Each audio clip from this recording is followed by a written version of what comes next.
Good day everyone! This video is all about capacitor.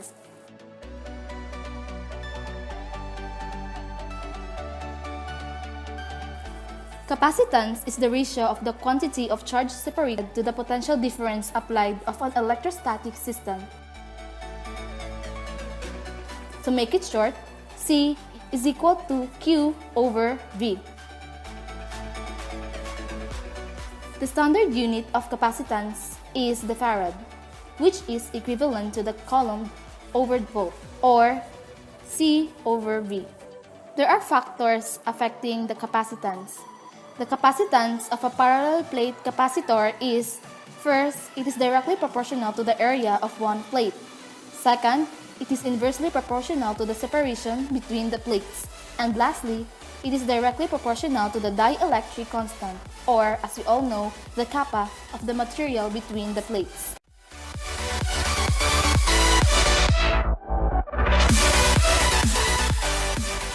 Today, capacitors are used in a form very much different than what Faraday had made, from large oil barrels to using more than 500 capacitors in an iPhone 6.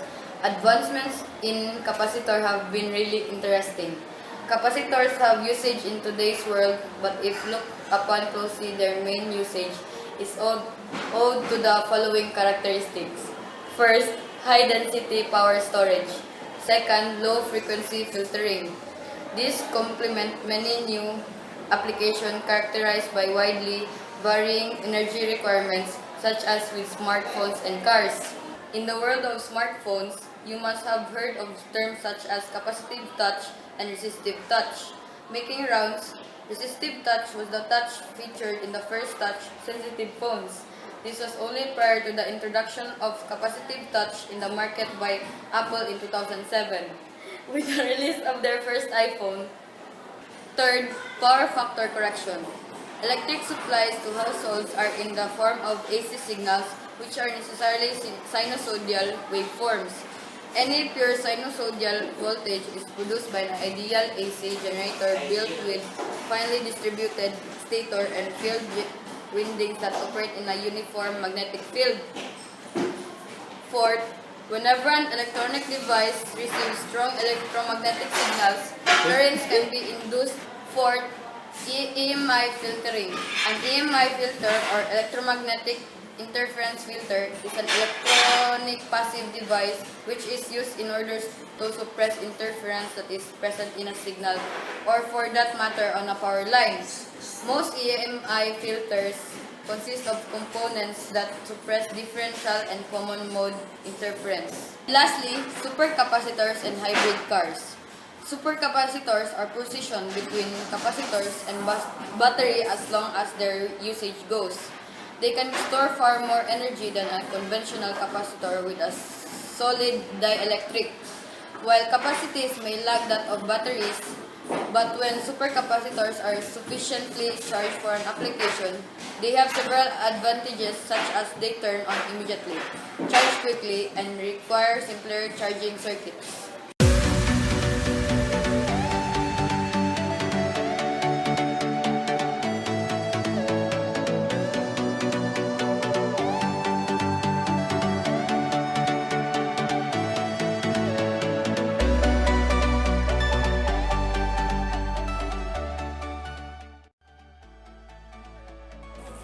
So we have an example of a capacitor plate here.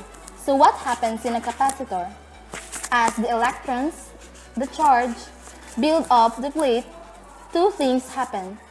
First, the plate becomes more negative and so becomes less attractive to the electrons. So that means that the flow of electrons gradually reduces, which means the current gradually reduces. And second, the electrons in the other plate are repelled by the build-up of electrons in the first plate. So they move off the second plate.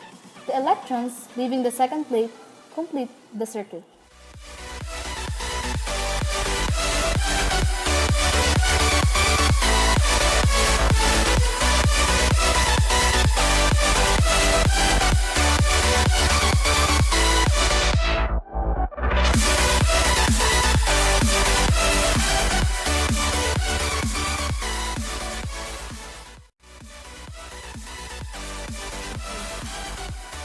So we have now here two problems. One is about series circuit and the other one is about parallel circuit.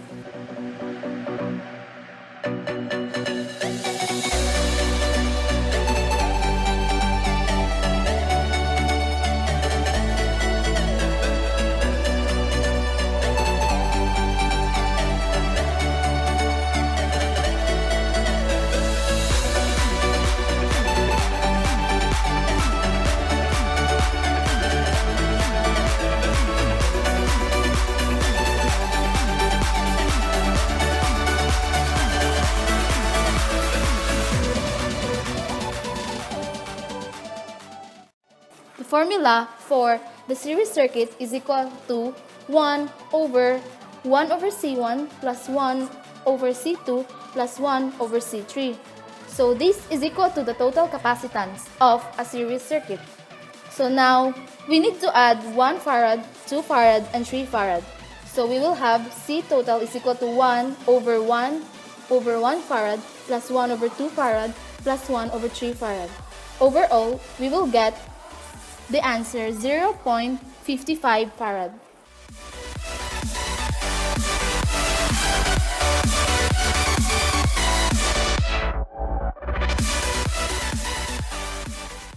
The next problem we have is about parallel circuit.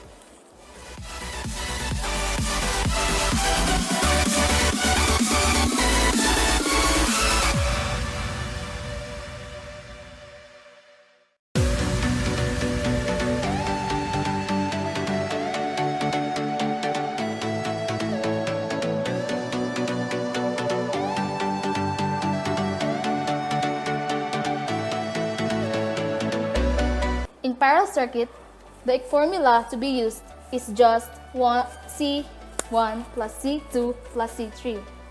So now we have our problem here.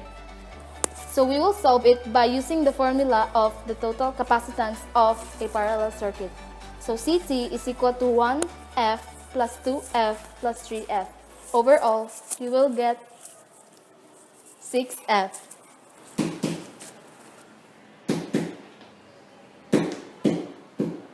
C A B A C I B A N C E C A B A C I B A N C E ability of a body to store electricity. Ability of a body to store electricity. C is equal to Q over delta B. T is equal to